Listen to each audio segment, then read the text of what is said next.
Bismillahirrahmanirrahim. Assalamualaikum warahmatullahi wabarakatuh. Alhamdulillah. Alhamdulillahirabbil alamin wassalatu wassalamu asrofil anbiya wal mursalin sayyidina Muhammadin wa ala alihi washabbihi ajmain. Rabbi ishrah li sadri wa yassir li amri wahlul 'uqdatam min lisani yafqahu qawli. Halo teman-teman sekalian, apa kabar? Alhamdulillah, kita berjumpa lagi di dunia maya dalam keadaan sehat walafiat. Dan oleh karena itu mari kita terus dan selalu bersyukur kepada Allah Subhanahu wa taala atas segala karunia yang dilimpahkan kepada kita yang sedemikian banyak dan mustahil kita bisa menghitungnya. Di antaranya adalah karunia kesehatan, karunia kesempatan, karunia umur panjang yang barokah, dan tentu karunia yang paling agung adalah karunia iman dan Islam. Karena dengan keduanya itulah kita akan selamat fid dunya wal akhirah. Salawat serta salam semoga tercurahkan kepada uswatun hasanah kita, baginda Rasulullah Muhammad sallallahu alaihi wasallam beserta keluarganya, para sahabatnya, dan semua pengikutnya, termasuk kita yang tentu mengharapkan syafaat beliau kelak di yaumil qiyamah. Teman-teman sekalian, pada kesempatan siang hari ini, jadi ternyata saya memang tidak bisa dan tidak harus setiap hari menyampaikan semacam tausiah ini ya sak kobre sak kobre sak mute ya. Tidak apa-apa ya, yang penting mudah-mudahan saya tetap punya semangat ya, karena ini bagian dari cara saya untuk mengingatkan diri saya sendiri ya. Dengan saya secara langsung saya melihat wajah saya di depan saya ini di layar HP saya ini, sehingga saya ngomong kepada diri saya sendiri. Ini monolog ini sebetulnya ya, saya menasihati diri saya sendiri. Dan pada kesempatan siang ini saya ingin menyampaikan sesuatu yang sebenarnya saya selalu ingin menyampaikan, tetapi saya merasa sedih. Saya merasa kadang-kadang ya pengen menangis ini, terkait dengan kondisi umat Islam hari ini di seluruh dunia, di muka bumi ini ya. Jadi kalau kita lihat berbagai tayangan perkembangan umat Islam di berbagai wilayah dunia ini, maka ada sebagian yang menunjukkan sebagai sebuah negara Islam yang maju ya, berkemajuan, kemudian ekonominya dahsyat ya, rakyatnya kaya raya ya. Contohnya negara-negara Timur Tengah gitu ya, para emir di keemiratan di Arab sana, para raja-raja di Arab sana ya, dari raja kerajaan Arab Saudi, kemudian ada yang namanya UEA gitu kan, Uni Emirat Arab gitu kan, ada Qatar, ada Kuwait, ya, ada Bahrain, itu ada Oman, itu banyak negara yang mungkin secara dohirnya kelihatan berkemajuan, makmur begitu. Tapi jangan lupa di kawasan yang sama kita punya saudara-saudara kita di Palestina, di Gaza ya, yang mulai dari tanggal 7 Oktober, berarti sudah berapa bulan ya? Oktober ya, November, Desember, Januari, Februari, Maret, April, Mei.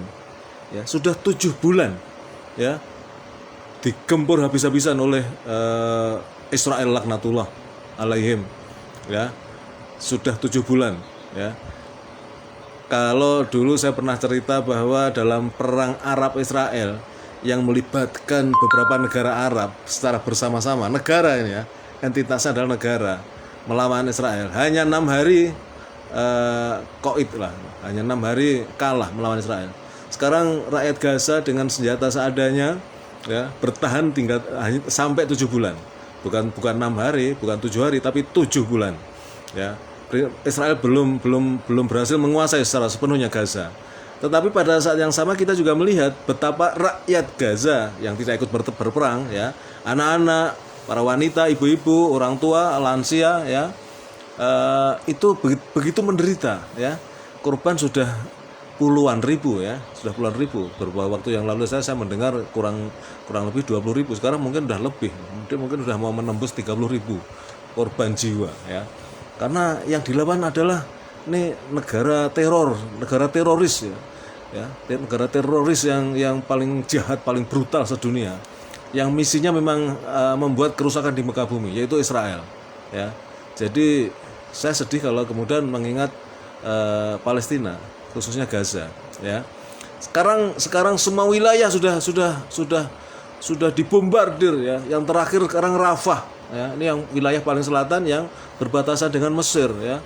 Dari wilayah yang paling utara kemudian sejengkal dihabisin semua. Masjid-masjid hancur, rumah sakit hancur. Tidak ada lagi rumah sakit sekarang di sana. Makanya saya kalau mendapat postingan, ya, baik di grup WhatsApp ataupun di Facebook tentang Gaza, saya nggak tega melihat itu, karena betapapun sungguh suatu penderitaan yang sangat dahsyat, yang tak terperikan, yang tak terbayangkan, ya. Jadi kalau di ranking maka rakyat Gaza itu menduduki peringkat pertama, seperti yang Allah tegaskan, ya, bahwa jangan kamu kemudian mengatakan beriman tetapi kamu belum diuji, ya. Kamu akan diuji terlebih dahulu untuk membuktikan sejauh mana keimananmu. Maka itu yang ranking paling atas, paling pertama, ya, yang diuji oleh Allah adalah rakyat Gaza. Dan memang mereka adalah rakyat yang tangguh, orang-orang yang sangat tinggi kualitas imannya. Dan memang kemudian hikmah atau barokah dari penderitaan mereka itu, sekarang simpati itu muncul hampir di seluruh penjuru dunia, bahkan di kantong-kantong wilayah kafir, wilayah-wilayah negara non muslim, ya, seperti Spanyol, Inggris, Jerman, Prancis, ya, kemudian juga Australia, itu muncul berbagai demo yang mendukung Palestina, ya. Dan yang ironi, yang kemarin saya lihat itu ada tayangan seorang gadis gitu, ya, seperti biasa gadis Palestina itu cantik, dan saya kagum, ya, di tengah situasi seperti itu tetap bisa tampil secara syar'i, pakai baju muslimah, pakai kerudung, dan kelihatan bersih gitu. Padahal di belakangnya reruntuhan bangunan-bangunan itu yang luar biasa, ya, dari bangsa Palestina ini, ya, dalam keadaan lapar, dalam keadaan serba darurat, tetapi tetap bisa tampil. Yang perempuannya syar'i, yang laki-lakinya itu tetap kelihatan gagah, ganteng gitu, ya. Itu mungkin memang keberkahan yang Allah berikan dari bangsa yang memang diberikan ujian kehidupan yang paling berat, yang bahkan negara-negara lain, bangsa-bangsa di negara lain nggak mampu. Itu yang saat tadi saya sampaikan, barokahnya sekarang banyak orang-orang kafir non muslim itu yang kemudian masuk Islam, karena mereka heran dan kemudian penasaran mengapa rakyat Gaza yang sedemikian luar biasa penderitaannya itu tetap bisa kokoh, ya, keimannya, keteguhan hatinya, ya. Bahkan kemarin saya juga melihat sebuah video, ini lebih kecil lagi, anaknya perempuan juga, ya, cantik. Dia mengatakan, dia dalam sebuah wawancara, kenapa kamu tidak meninggalkan Gaza? Dia bilang tidak, ya, dimanapun saya berada, kalau kematian memang pada waktunya, ya, maka ajal akan datang. Dan ini artinya dia mengutip firman Allah dalam Al-Quran yang ditegaskan, ya, saya lupa surat dan ayatnya, tetapi intinya bahwa dimanapun kamu berada, bahkan bersembunyi di balik benteng yang kokoh, ya, apabila ajal itu tiba, maka akan tiba juga, akan dijemput oleh malaikat Israel, ya. Tetapi kalau memang belum waktunya mati, jadwal kematian, jadwal ajal itu belum tiba, apapun terjadi tetap aja bisa hidup. Itu pendapat seorang anak kecil, ya. Mungkin kalau diukur sekolahnya di Indonesia, dia mungkin SD kelas 6 atau mau baru masuk SMP. Seperti itu pendapatnya, dengan sangat lantang, dengan sangat tegar, ya, wajahnya itu, ya, dengan background bangunan-bangunan Gaza yang hancur, dia menyampaikan seperti itu. Nah, perempuan yang agak lebih dewasa itu kemudian dia mempertanyakan, ya, saudara-saudaranya sesama bangsa Arab di sekitar wilayah Palestina itu, apa yang mereka perbuat, ya. Jadi pantas ya saya mendengarkan kajian akhir zaman itu kelak pada saat munculnya khilafah Islamiyah pimpinan Imam Al-Mahdi, maka yang pertama diperangi dulu itu justru sebetulnya adalah kerajaan Arab Saudi itu. Ya, kalau kita melihat Arab Saudi itu serba paradoks, ya. Di satu pihak di sanalah tempat tanah suci, tempat Masjidil Haram, ya, kemudian ada Masjid Nabawi, Masjid Rasulullah. Tapi pada saat yang sama sekarang pemerintah di sana itu, ya, itu sangat mulai liberal, ya. Apalagi tampuk kekuasaan sudah diproyeksikan nanti akan diserah terimakan dari Raja Salman yang sudah mulai tua, mungkin bentar lagi meninggal, diserahkan kepada putranya itu, Muhammad siapa namanya itu? Saya lupa ya, Pangeran Muhammad Salman atau Muhammad apa itu ya, yang putra mahkota itu, yang sangat liberal ya, yang kemudian di kota Jeddah itulah menjadi tempat mengimpor semua budaya-budaya jahiliyah ya, mendatangkan konser musik-musik barat, kemudian perempuan di sana sudah bebas berpakaian apapun ya kan, dan kemudian sekarang wanita di Arab Saudi juga sudah bebas untuk mengendarai mobil, keluar rumah ya, tanpa pendamping muhrim yang mahrumnya sudah dibebaskan ya. Jadi ini sebuah paradoks ya. Jadi tadi yang saya katakan, gadis Palestina tadi menyatakan apa yang diperbuat oleh bangsa Arab, melihat saudaranya seperti ini diam saja. Ya karena mereka hubud dunia. Ya, mereka ini sudah digarap oleh negara-negara yang menjadi pelindung Israel seperti Amerika. Ya, jadi mereka kemudian tidak melakukan apa-apa ketika saudaranya bangsa Palestina dihajar habis-habisan oleh Palestina, oleh Israel. Yaitu teman-teman, jadi dalam skala global itu yang terjadi di tengah-tengah umat Islam.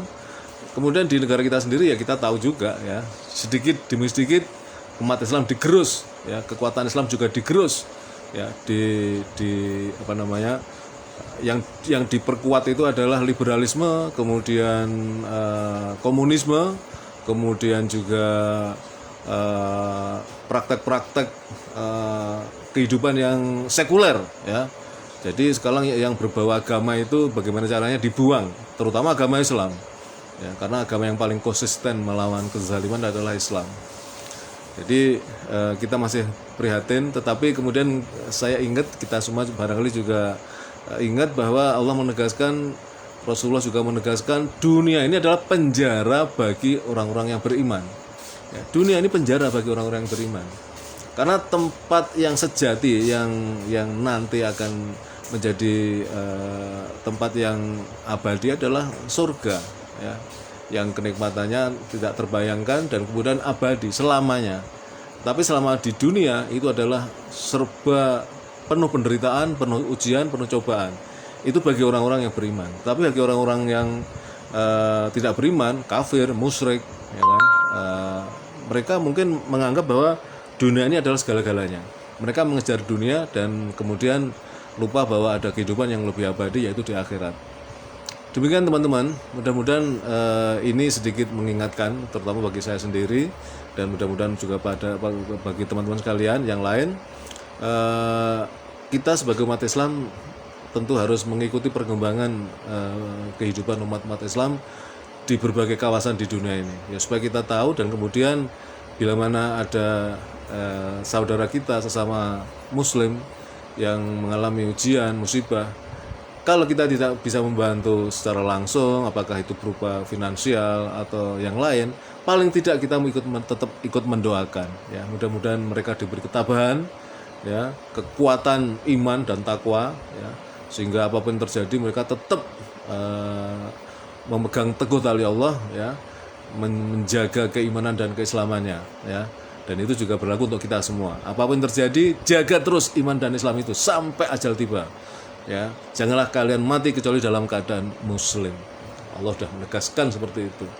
Ya, jadi bersabarlah ya, bahwa dunia ini sebentar lagi kita semua akan mati ya. Dan kemudian kita akan menyongsong kampung yang abadi ya. Sebelumnya transit dulu di alam kubur, mudah-mudahan kita juga selamat di alam kubur ya, tidak mengalami siksa kubur. Kemudian kita menanti hari berbangkit, hari kiamat ya, kita menyongsong kampung yang abadi di akhirat ya, masuk surga atau masuk neraka. Mudah-mudahan kita masuk surga ya, tanpa hisab kalau perlu ya. Demikian teman-teman yang bisa saya sampaikan, mohon maaf atas segala kesalahan. Assalamualaikum warahmatullahi wabarakatuh.